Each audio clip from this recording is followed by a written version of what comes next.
జిల్లాలో బస్సు ప్రమాదం తీవ్ర విషాదాన్ని నింపింది. ప్రమాదానికి బస్సు డ్రైవర్ నిర్లక్ష్యమే కారణమని పోలీసులు తెలిపారు. హైదరాబాద్ నుంచి ఏలూరు వెళ్తూ ఉండగా ఈ ప్రమాదం జరిగింది. ఐరన్ లోడ్ స్తంభాలు బస్సులోకి దూసుకుపోవడంతో ప్రమాద తీవ్రత పెరిగింది. ఘటనపై police, Telangana CM Revanth Reddy, AP CM Chandrababu, AP deputy CM Pawan Kalyan దిగ్భ్రాంతిని వ్యక్తం చేశారు.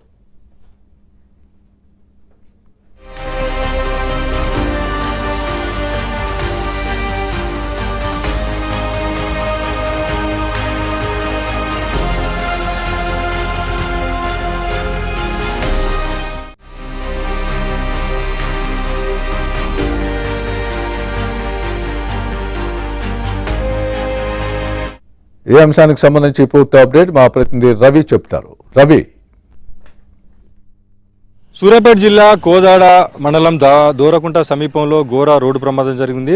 ఆగి ఉన్నటువంటి కంటైనర్ లారీని ఈవీ బస్సు వెనుక నుంచి మితిమీరిన వేగంతో ఢీకొట్టడంతో బస్సులో ప్రయాణిస్తున్నటువంటి 6 ప్రయాణికులు దుర్మరణం చెందారు. మరో 4 పరిస్థితి విషమంగా ఉంది. హైదరాబాద్ నుంచి విజయవాడ వెళ్తున్నటువంటి కంటైనర్ ఏదైతే ఈవీ బస్సు ఆగి ఉన్నటువంటి కంటైనర్ లారీ కొంత కేవలం దాదాపుగా ఒక 2 నుంచి 3 ఫీట్ల వరకే వెనక భాగం బయటికి వెళ్ళి ఉన్నదాన్ని వేగంగా ఢీకొట్టింది.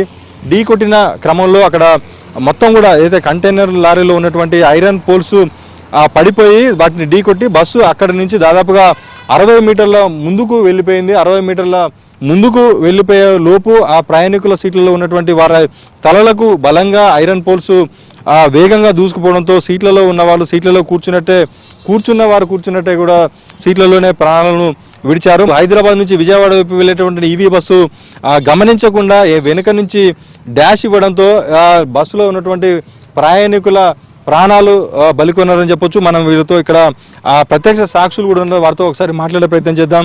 ఎప్పుడు జరిగిందండి, ఎట్లా జరిగింది అసలు ఇది 5:30 to 5:36 ఆ టైంలో. అది లారీ ఆల్రెడీ ఆగిపోయి ఉన్నది, లారీ రన్నింగ్లో లేదు.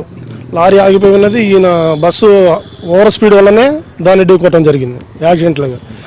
లారీ రన్నింగ్లో ఉంది, లారీని క్రాస్ చేయబోయి తగలటం అనేది అవాస్తవం. అది లారీ అది ఎప్పుడో నైట్ ఆగిపోయింది. ఆగిపోయిన లారీని బస్సు ఆయన వచ్చి కొట్టడం జరిగింది. అది కేవలం ఇది బస్సు డ్రైవర్ నిర్లక్ష్యం అది, కానీ లారీ రన్నింగ్లో కొట్టడం అనేది అవాస్తవం. సూచిక బోర్డులు కానీ కనీసం ఏ బోర్డులు లేవు, కనీసం ఏదైనా చెట్టు మొక్కలు దానికి పెట్టడం కానీ అట్లాంటిది ఏం లేదు. ఆ లారీ డివైడర్ పైన అట్నే ఆగింది, అలాగే బస్సు ఆయన వచ్చి కొట్టడం జరిగింది. కానీ ఇక వేరే బోర్డులు గీడ్లు అట్లాంటివి ఏం చేయలేదు. దీంట్లో ఈ ఎన్హెచ్ వాళ్ళది కూడా పొరపాటు ఉందని చెప్పుకోవచ్చు మనం. మరీ ఘోరంగా ఉందండి. చూసేసరికి మొత్తం ఒక 6 నెంబరు చనిపోయి ఉన్నారు. ఈ వార్నింగ్ బోర్డులు అవన్నీ పెడితే సేఫ్ సైడ్గా ఉండేదండి. బాగా ముందుగానే పెడితే లారీ ఎక్కి దగ్గర 1 అవర్ అవుతుంది.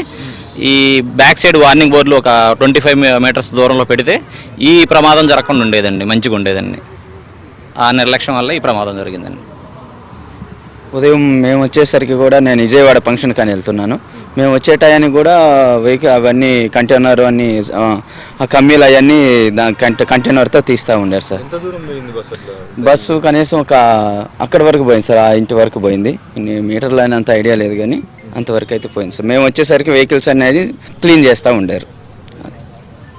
మొత్తంగా డ్రైవరు నిర్లక్ష్యంగా ఉండడం, కనీసం ముందు ఆగి ఉన్నటువంటి డైవర్టర్ వెంట ఆగిపోయినటువంటి వెహికల్ని గమనించి ఉంటే ఇంతమంది ప్రాణాలు పోయే అవకాశం ఉండకపోయేది. నిర్లక్ష్యం డ్రైవింగ్ వల్ల వారి ప్రాణాలను కోల్పోవాల్సిన పరిస్థితి ఏర్పడింది. వీడియో న్యూస్ మల్లికార్జున్తో రవికుమార్, ABN ఆంధ్రజ్యోతి.